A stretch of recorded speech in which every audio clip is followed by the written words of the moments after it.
All right. Good morning, good afternoon, good evening, wherever you guys are located.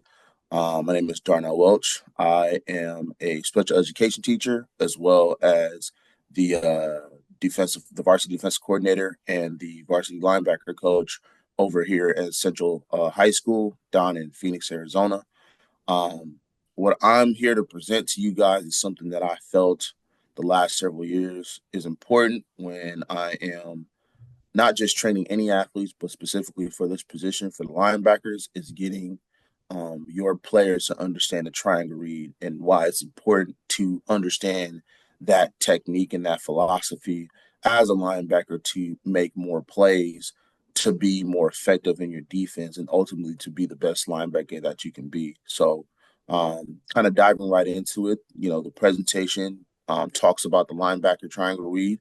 It's probably the number one most important defensive technique that helps linebackers break down plays with speed and accuracy.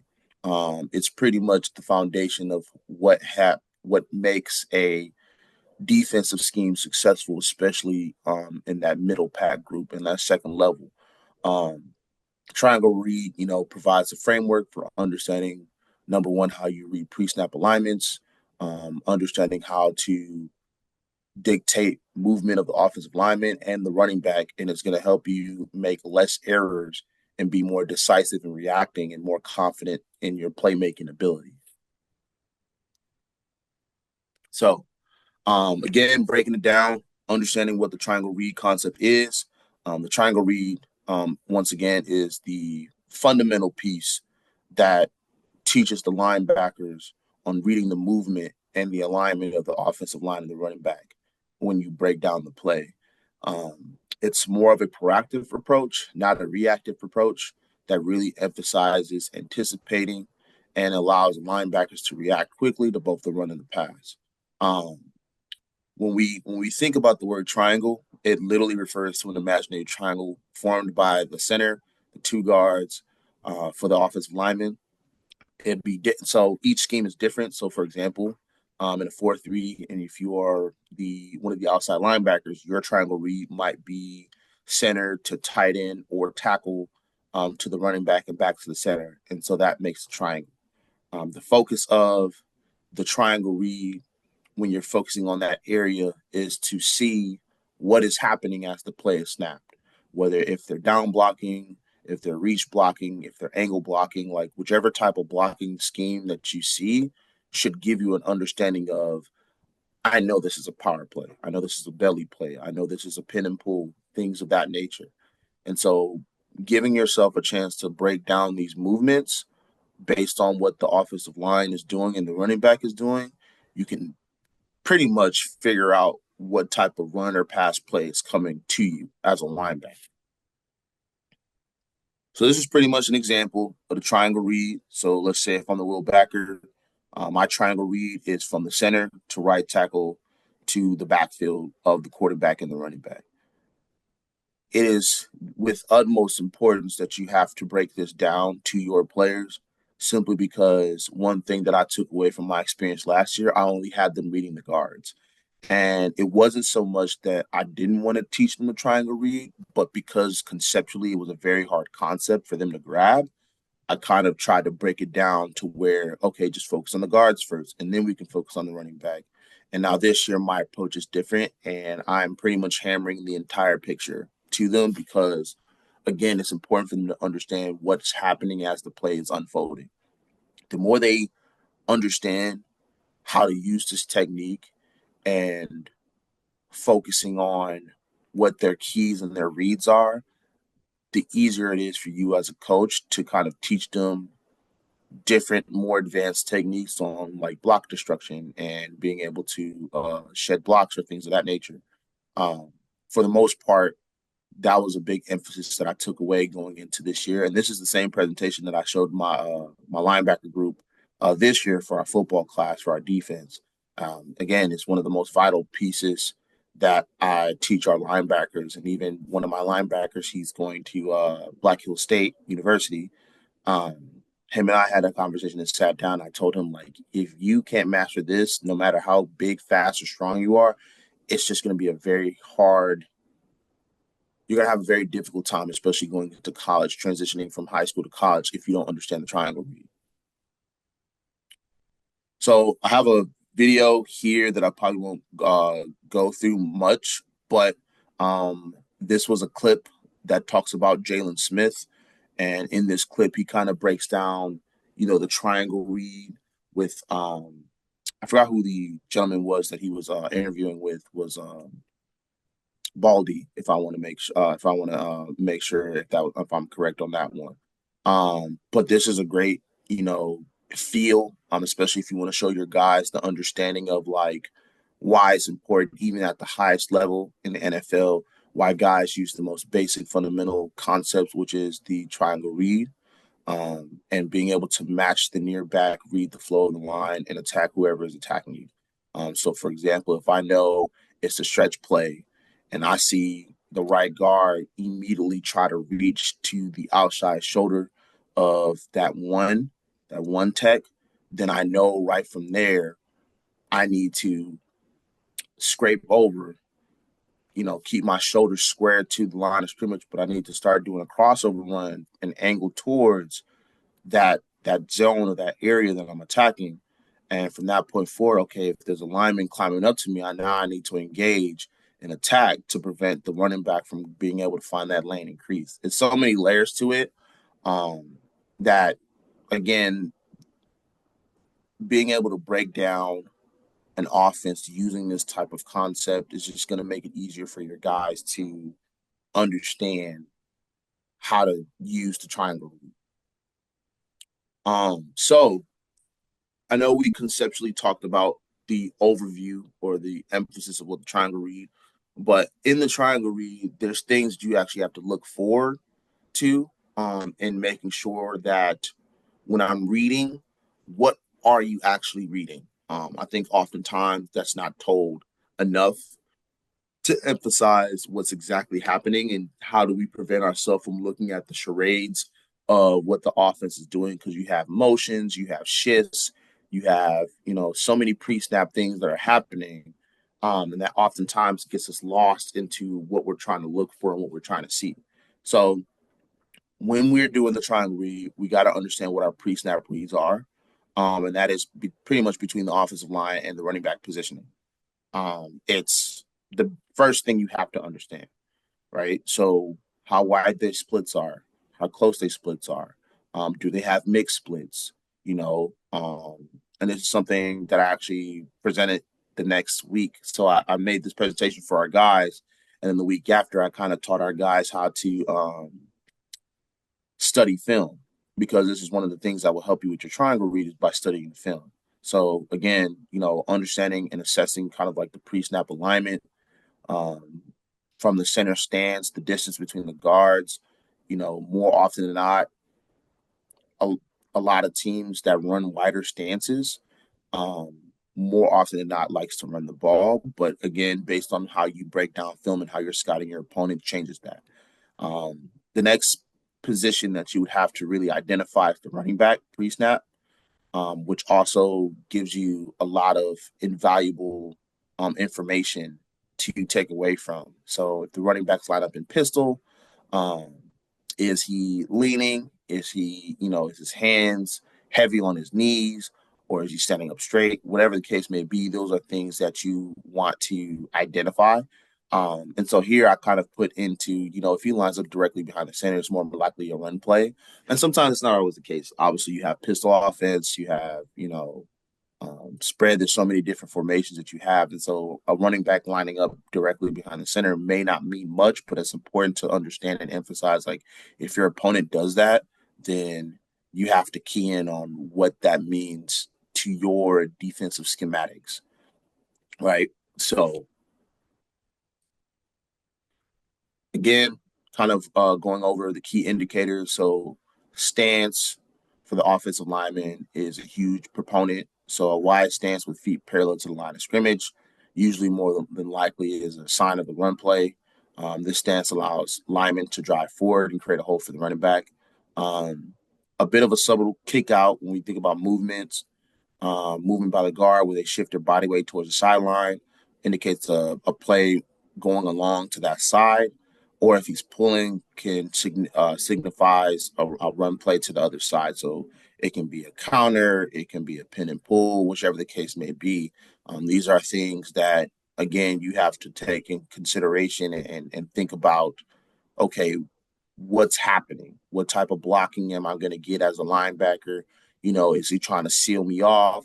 Is he trying to hinge block me? Like, these are things that you got to have a conversation as a coach to your backers, understanding what type of blocks that they're going to encounter based on what the scheme that the offense is running. So again, if we think about from the offensive lineman, thinking about the running back alignment and the movements or the initial movements, right? So a lot of times you see a lot of power eye teams. More than likely, they're probably going to run the play, do a run play, excuse me. Um, Sometimes if they get close to the line of scrimmage, so think about flex bone, or triple option, things like that. Uh, Sometimes it's a quick bang bang play where you don't really see who's handing it off to who. Being able to understand the depth of the running back changes everything. Um, and vice versa when it comes to pass sets. So when it comes to pass plays, this is the same thing that you got to take in consideration. Like, okay, he was kind of lined up behind the guard because it's easy to run the ball, but now he's in between the guard and the tackle. Maybe he might be coming out for a pass player, things like that. Um, and again, this is something that I broke down with my guys, is understanding, what's the first thing that he does when the ball is snapped. If he goes downhill, if he's running forward, or if he has his arms up and he's looking to get the ball and carry it, then we got to understand, all right, let's do our 6-inch step. Let's go downhill and let's go make the play. Let's plug in our gaps and go make the play, right? If he, kind of gives a little bit of a bounce step and he's kind of like, oh, I'm going to show this play fake and then I'm keep my hands up and block whoever's coming through, then for us that understands like, okay, there's a pass play that's about to happen. So again, these visual cues and these triggers, right, helps us determine how to anticipate these plays faster. As you can see, one of the best linebackers to pretty much ever do it and Luke Kuechly. You can watch the episode with Bussin' with the Boys, and he kind of breaks down like how much film he like identifies as far as picking out certain cues, certain triggers that let him know like, okay, I know this is a pass play, I know this is a run play, right? If all 5 linemen are aggressive in a forward motion, then more than likely it's going to be, a run play. So, for example, for me as a coordinator and even me as a linebacker coach, I know sometimes if 3 linemen are pass dropping, but then the right tackle, the left tackle are just sitting there and they're hinge blocking. Okay, that might, for us, I tell them like, hey, watch the screen. If they throw the lineman right by and they're, kind of like faking like they're passing, they throw a lineman right by, hey, that's a screenplay, right? So we got to be able to identify those type of triggers, those type of cues, and even the quarterback. You even got to understand what the quarterback is doing, right? There's so many different variations of cadences, from clap signals or clap snapping to certain key phrases. I know when I took the time past couple weeks, I was um, watching Gruden's QB class, and Riley Leonard was talking about how his snap count is with a clap, and sometimes they'll use certain words or certain letters like Amy or whatever the case may be to kind of signify when the snap count is. Those things are super huge to pick up because that also is going to determine how fast you can get to the ball. Um, because again, here, the quarterback's action provide vital information, a set position by the quarterback, meaning they're not immediately moving or dropping back, can point to a run play. And like I said, there's many different variances from the snap count to literally, does he drop back or does he hand off the ball? Those are things that are super huge for our guys that we teach over here at Central. Like, if you can identify those things, it'll make you much faster to attack what the offense is doing. So, now that we kind of covered the basis of like what the triangle read is, some of the nuances or the specific information in regards to how to really build on the triangle read. I think the biggest thing is being able to practice and develop what the triangle read is. So um, I think for me and my guys, the big thing that we do is the trash cans. And then from there, kind of do a walkthrough with inside run. I definitely enjoy doing that, especially for the first set of drills. So like half line or like I said, trash cans.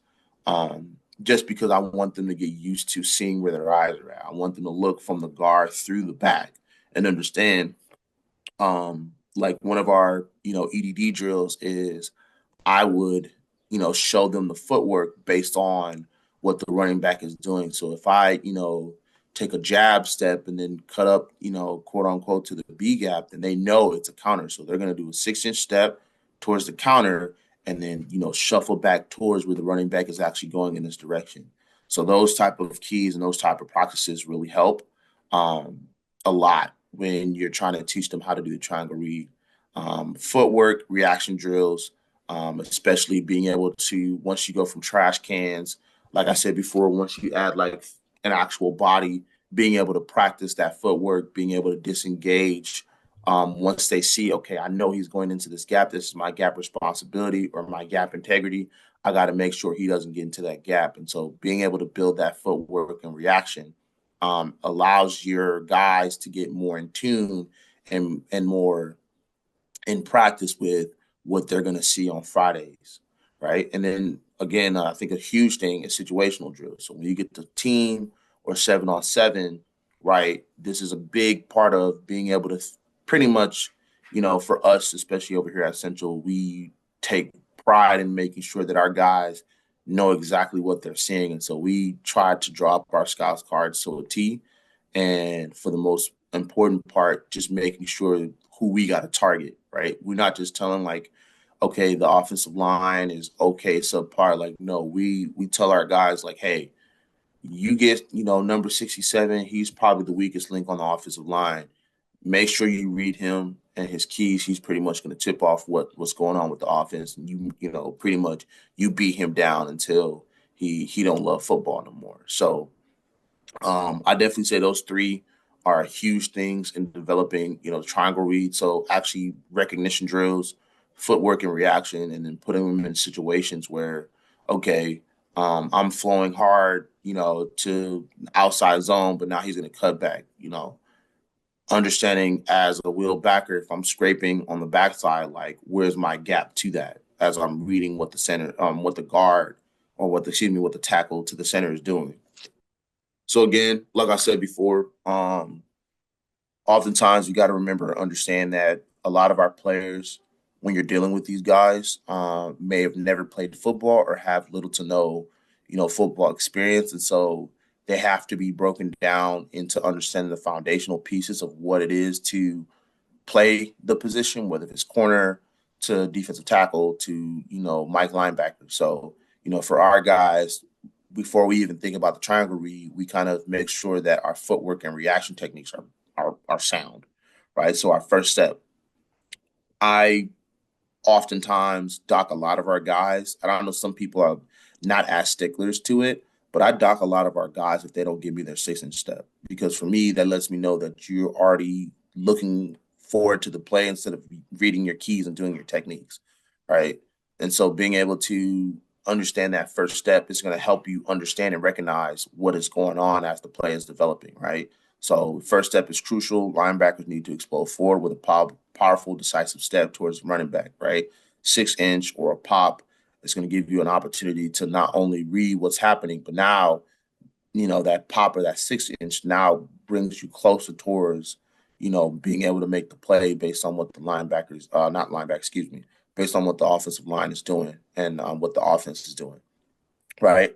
So one big thing is footwork adjustment. That was a big thing that I took away from last year into this year, that I made sure that our guys understand how to do it, whether if it's a crossover run, whether if it's a scrape technique, a shuffle. Like those things are super huge for your, players to understand and know, because they're going to have to learn everything. They're going to have to know everything, right? Sometimes an ISO play you might not even need a shuffle technique. Sometimes if it's an ISO and there's a fullback coming at you as a Mike backer, you need to go downhill and smash his face in right now. But if it's like a wide zone play, then maybe you need to start scraping, right? You have to start scraping and being able to keep your shoulder square while trying to run towards the gap that you're trying to protect, especially if he tries to go upfield or he tries to cut back, things like that. So for run plays, for our linebackers, we use shuffle technique, taking short, quick steps to give us, the speed and agility. And for pass plays, for us, we pretty much do a lot of crossover run to be able to get to our zones. And as we get into our zones, I try to teach them pattern matching so they can be able to, instead of looking at the quarterback, I want them to look at the receivers, which kind of leads me into my next thing is the eye discipline. Um, Linebackers got to be able to see what's going on. You can't just look at the running back and that's the only person you look at. You got to be able to see the whole picture, and that's something that takes a lot of practice, right? So constant eye contact with the offensive players, especially with the running back, quarterback, and the offensive lineman. This is going to give them an opportunity to track the movements and react in a change of direction. And like I said before, keep an eye on the offensive lineman to make sure they're not getting attacked with down blocks or get hit with pulls. So when we teach the triangle read, and what I've noticed, what I've seen, from studying football to being a trainer to the last several years, being able to have an opportunity to coach football at the high school level, I've kind of noticed there's three common mistakes that a lot of teams or a lot of coaches, give their linebackers, and more importantly, a lot of mistakes that linebackers do when they're trying to, you know, understand the triangle read concept. So, a big thing is premature decisions. Um, yes, let's say if the offensive lineman is going down, that does not mean they're committing to a run play. It can be a tunnel screen, right? We don't know what's happening until making a decision solely based on the initial snap before being able to look at all our key indicators. What is the running back doing? What's the quarterback doing? What's the offensive line doing? If they don't break all those down, oftentimes you start to false read and you get very anxious, and then you put yourself in bad positioning, and that's how you end up getting blocked. And then you get on somebody highlight reel, and now that highlight reel has given that kid a chance to go to Ohio State because you decide not to, you know, put yourself in the right position. Which leads to the next thing is lack of eye discipline. You got to be able to not necessarily track the ball, but more importantly, I want you to track, like for me, and I tell my guys, it's like you got to be able to track the play and the running back. They usually tell you exactly what's going on as indicators because sometimes the ball can be very deceptive. You might be tricked into like three different type of motions or three different type of, I mean, there's flea flickers for crying out loud.